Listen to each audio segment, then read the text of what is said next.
내가 가야 될 길을 정확히 안다는 것은 성공에서는 아주 중요한 요소입니다. 2024년도 트렌드가 발표되었습니다. 오늘 이 트렌드를 통해서 여러분이 미래 경영에 대해서 예측하시기 바랍니다. 반갑습니다. 김덕희입니다. 매년 10월달 되면 다음 해의 트렌드가 발표됩니다. 무려 14년이 됐습니다. 2008년도 키움이 교육사업을 시작한 때부터 시작된 이 트렌드 발표는 서울대학교 김남도 교수에 의해서 그 구성진들이 발표를 하고 있습니다만은 올해도 그 트렌드가 나왔습니다. 여러분이 많은 영상이 나와서 움직이고 있기 때문에 저는 이 영상을 여러분이 미용과 관련된 쪽으로 풀어서 설명을 해드릴까 합니다. 먼저 2024년도 트렌드 1번은 우리가 분초사회입니다. 이 설명에 들어가기 전에 말씀을 드리면 이 트렌드의 1번 첫 번째 키워드는 2024년의 전체를 방향을 주시하는 예시하는 가장 중요한 포인트라는 것을 먼저 말씀을 드리겠습니다. 그래서 2024년도 트렌드 첫 번째는 분초사회인데 이것은 시간이 돈보다 귀한 시대가 왔다라는 겁니다. 제가 강의에서는 성공한 사람들은 돈보다 시간을 쫓는다라는 이야기를 많이 합니다만은 즉 결국은 시간이 귀한 것이 성공이다. SNS를 통해서 인터넷을 통해서 핸드폰을 통해서 보편화됐다라는 이야기로 여러분이 이해하시면 됩니다. 그래서 예전 같으면 일차내껴 월차내껴라고 한다라고 하면 지금은 반차 또 반반차 아니면 1시간 조퇴를 쓴다든지 이렇게 다양한 시간의 분배를 사용하고 있습니다.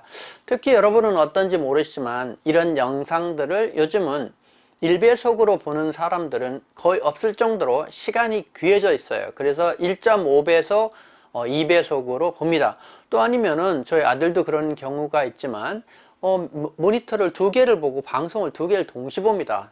저도 한 30% 정도는 2개를 동시에 보는 시간을 갖습니다만은 그렇게 많은 것들을 섭렵하고 그것이 가능한 시대에 와 있습니다. 그래서 지금은 우리가 2배속의 시대라고 말하기도 합니다. 요즘 집에 있다가 버스 도착 시간을 2분 남겨놓고 뛰어나간다든지 어떤 시간의 개념 또 전철이 연결되는 거 가장 단시간 내 이동하는 거리 등을 우리가 시간을 통해서 아주 연구하고 시간을 통해서 생활을 하는 것이 일반적인 패턴입니다. 시간이 그렇게 중요해졌어요.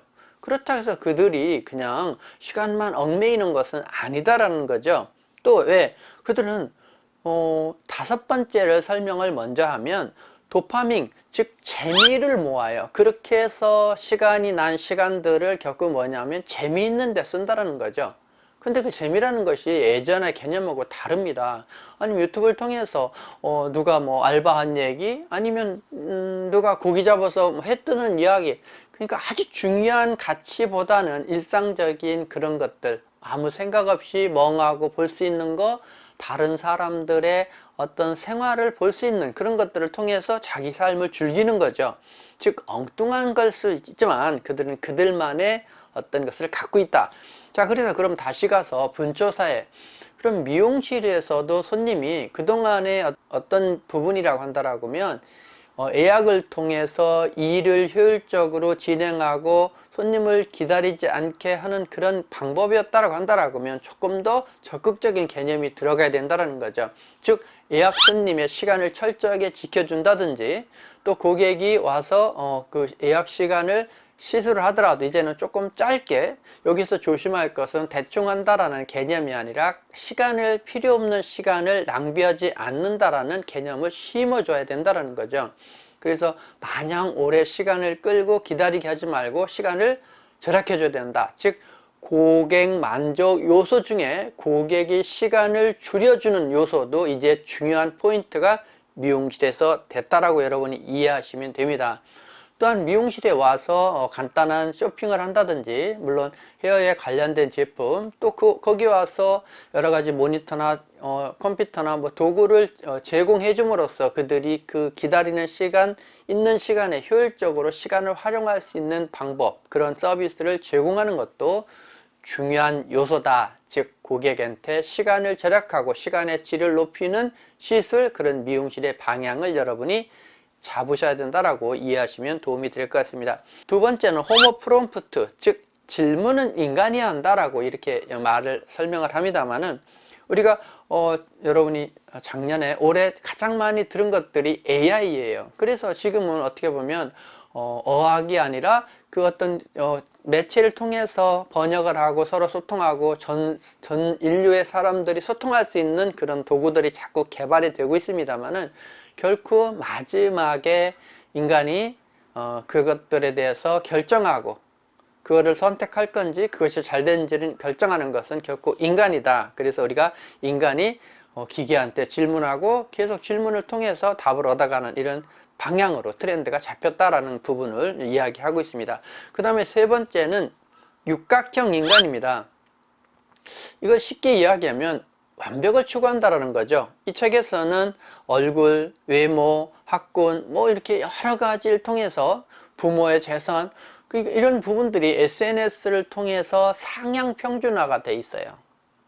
그래서 남들이 어떻게 사느냐가 지금은 은연중에 보고 관찰하고 나도 그렇게 하고 그렇게 하기 때문에 그래요. 그래서 지금은 예전에 연예인이 한다라는 그런 영역이라고 한다라고 하면 지금은 성형하고 개인 PT를 통해서 몸매를 만들고 자기만의 그런 부분 그걸 또 통해서 자기가 홍보하고 관심을 보여주고 SNS 보여주고 여러 가지로 그런 것들을 합니다. 그래서 이들은 완벽을 추구하는 삶을 추구하고 있다. 그것이 새로운 패턴이다, 트렌드라 하는 부분이죠. 이걸 구태여 미용실로 끌고 온다라고 하면 미용인들도 하나의 치우친 것이 아니라 전체를 토탈로 잘할 수 있는 전인적인 기술을 가진 사람 아니면 그런 인간성, 그런 경영, 그런 강의. 그래서 미용사가 매장에서 일도 잘하고 강의도 잘하고 유튜브도 잘하고 또 뭐 그림도 잘 그리고 관계도 잘하고 전체적인 부분을 토탈라는 개념으로 갖는 방향이 어떻게 보면 미용일지도 모른다라는 거죠. 그래서 여러분이 지금 단지 기술 하나만 보지 말고 전체적인 시대의 흐름을 보는 것도 여러분이 하나의 패턴으로 이해를 하면 좋겠다라는 거예요. 그 다음에는 버라이어티, 가격 전략이다. 버라이어티 가격 전략이다. 그동안에 코로나가 지나면서 어려운 경기에서 지금도 경기는 좀 어렵습니다만은 이 고객의 트렌드는 최저가를 우리가 쫓는 것이 아니라 여기서 얘기하는 건 최저가가 아니라 최저가입니다. 그냥 마냥 싼 것을 쫓아다니는 것이 아니라 지금은 이제 자기가 어떤 뭐라고 할까요? 패턴이죠. 이렇게 이야기하시면 될 겁니다. 2개 사면 싸게 준다. 어떤 시간이 오면 싸게 준다. 뭐 이렇게 오래 기다리면 싸게 살 수 있다. 해야 직구가 해당이 됩니다만은 단지 가격을 저가 낮게 해서 파는 것이 아니라 어떤 마케팅이나 이런 요소에 의해서 나의 적합한 가격을 내가 선택해서 살 수 있는 그런 부분이죠. 그래서 이것을 우리는 버라이어티 가격 전략이다 이야기했다라는 겁니다. 그러면 미용에서는 어떨까라는 거죠. 이 부분으로 보면 여러분은 이미 한 가지 시술을 했을 때 싸게 한다든지 모닝 파마는 일찍 오는 시술 그때 싸게 해주는 부분 어떤 그런 가격의 어떤 고정화 정가가 아니라 어떤 상태에 따라서 변형하는 부분입니다. 그래서 늦게 온 고객한테는 좀 더 받을 수도 있고 아니면 점심때를 피해오거나 미용실에 바쁠 때 피해오는 거 또는 정액권도 주말 정액권과 평일 정액권으로 나누는 경우도 있어요. 그래서 평일날 월, 화, 수, 목에 쓸 수 있는 정액권의 할인폭이 높고 금, 토, 일 쓸 수 있는 정액권의 할인폭이 낮게 해서 고객한테 여쭤보는 거죠. 혹시 평일날 주로 올 수 있으면 혜택이 많은 거 끊으시겠습니까? 해서 이런 부분으로 나누는 것도 여기에 해당이 될 거다. 그래서 그냥 단지 싼 게 아니라 손님의 맞춤형의 최저가의 어떤 가격 전략이 새로운 트렌드라고 이해하시면 됩니다. 5번은 아까 연결해서 도파민에 대해서 설명했기 때문에 넘어가겠습니다. 그 다음에 6번째는 요즘 남편 없던 아빠 이렇게 했는데 여기서 이렇게 표현합니다. 6시 신데렐라, 즉 6시에 퇴근해서 자녀들과 놀아주고 게임해주고 공부 가르쳐주고 이런 부분이죠. 그래서 제 주변에도 30대 후반 40대 아빠들은 그 틈을 내서 주말에 캠핑 가고 놀아주고 어디 박물관 가고 하는 부분이 예전에도 물론 있었습니다만 그 빈도나 그 어떤 의무감 그런 어떤 것들이 패턴화가 된 것이 요즘은 보편화가 돼 있어요. 그러면 이제 미용실에서는 이게 어떨 거냐라고 본다라고 하면 이들은 예전처럼 엄마 아빠의 어떤 분담이라는 경계가 예전엔 정확했다라고 한다라고 하면 지금 모호하다라는 거죠. 그래서 예전에는 바깥 사람 안 사람 뭐 남편은 돈 벌고 뭐 이런 개념이 아니라 육아나 모든 걸 같이 한다. 그래서 남자 손님 아빠의 예전에 아빠 손님이 아니라 지금은 어떤 생활인으로서 유니섹스한 그런 공간 그런 사람으로서의 어떤 대해주는 부분. 그래서 이제는 육아 얘기도 할 수 있고 처녀 얘기도 할 수 있고 또 그런 부분 생활에 대해서 얘기할 수도 있는 부분도 충분히 고려를 해야 될 거다라는 부분으로 우리가 한번 열어보는 것도 괜찮을 거다라는 거죠. 그 다음에 일곱 번째는 스핀오프 프로젝트, 번외, 외전. 노브랜드 뭐 햄버거 집이 된다든지 제2의 파생 브랜드라고 이해하시면 되겠습니다. 이걸 구태여 붙이면 미용실은 어떤 우리 미용실의 클래스 하이 클래스의 미용실을 유지하기 위해서 저가 브랜드를 오픈해서 직원을 키운다든지 고객을 모으는 부분을 활용한다는 거 구태여 설명을 한번 해보고 싶습니다. 자, 이건 짧게 설명하고요. 그 다음에 여덟 번째는 디토 소비입니다. 남들이 사는 소비가 아니라 자신이 취향에 맞는 소비다. 그래서 예전 같으면 인플루언서가 소개하면 막 다 사고 그랬지만 지금은 자기 취향에 맞춰서 자기에 맞는 자기만의 독특한 그것들을 사기 시작하는 부분이 돼 있다는 거죠.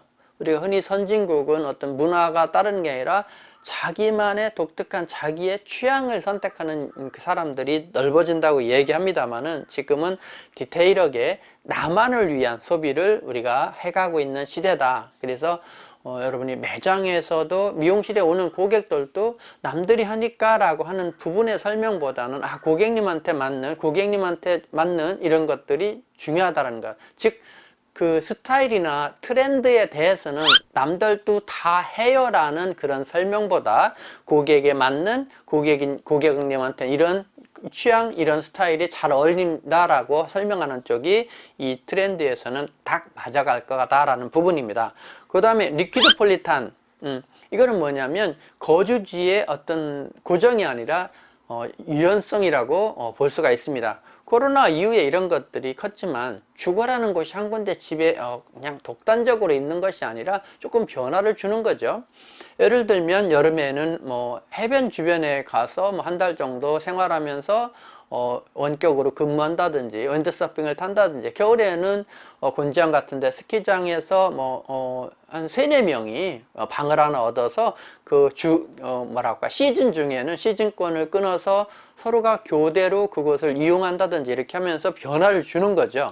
그래서 또 하나 좀 어른들은 주말 농장을 통해서 3일 정도 주말에 외곽에 나가 있다 들어온다든지 이런 부분으로 어떤 변화죠. 그러다 보니까 이 손님들도 그런 어떤 주거지에 한 곳에 정해지지 않다 보니까 이런 부분은 어떻게 보면 메인으로 다니는 미용실이 있고 세컨드로 다니는 미용실이 있을 수 있습니다. 그런 부분도 여러분이 한번 읽으면 좋겠고, 소비자들이 그런 패턴에 살고 있다는 것을 아는 것도 의미가 있다는 거예요.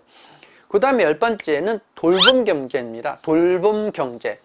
이것을 트렌드에서는 아주 중요시했는데, 돌봄 경제, 우리가 기존의 돌봄이라는 것은 어린아이 돌봄 아니면 시니어 치매 환자든지 어려운 거동이 불편한 분을 돌봄 이런 것들의 관계였다고 한다라고 하면 지금의 돌봄은 상당히 어떤 산업화로 바뀌고 있다는 거죠. 물론 여러분 애견동물 같은 거 돌봐주는 거 이런 거는 이미 산업화가 이미 돼 있습니다만은, 예를 들면 어떤 사람이 집 정리를 못해요. 그러면 집 정리를 돌봐주는 그런 정리라든지, 아니면 요즘 풀 펜션 이런 것들이 유행입니다만은 젊은 엄마들이 4-5명 모여서 펜션을 하나 빌렸는데 애들이 그 펜션에서 풀빌라에서 놀고 있으면 거기서 따로 애들이 놀고 엄마들은 그렇게 하고, 어떤 돌봄과 관련돼 있는 매치돼 있는 그런 것들이 하나의 경제로서 경쟁력을 갖는다는 거죠. 애들을 별도로 놀게 하는 부분, 물론 여러분이 마트나 이런 데 가면 그런 부분이 충분히 있습니다만은, 그런 어떤 그 공간의 활용을 통해서 얘들이 논다라고 하면 훨씬 낫다라는 거죠.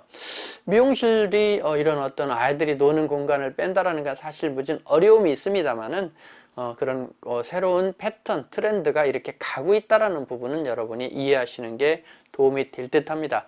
오늘 그 2024년도 트렌드를 여러분과 이야기해 보면서 가급적이면 그냥 트렌드가 아니라 미용실과 관련되어 있는 부분이 어느 정도 있어서 몇 가지는 설명을 드렸습니다만은 여러분이 미용실 경영에 참고가 되셨으면 합니다. 유튜브에도 많은 영상이 나와 있고 조금 더 마케팅에 관심이 있으신 분들은 올해 책을 사서 여러분이 한번 보시면 큰 도움이 될 겁니다. 이렇게 보시고 지금 곧 2, 3일 내로 제가 2024년도 뷰티 트렌드, 즉 우리 미용과 관련되어 있는 그 트렌드를 10가지를 다시 방송을 통해서 여러분께 설명드리도록 하겠습니다. 영상 여러분 끝까지 봐주셔서 감사합니다. 좋아요, 구독 눌러주시고 많은 분들이 보실 수 있도록 공유 부탁드리겠습니다. 자, 오늘은 여기까지입니다. 감사합니다.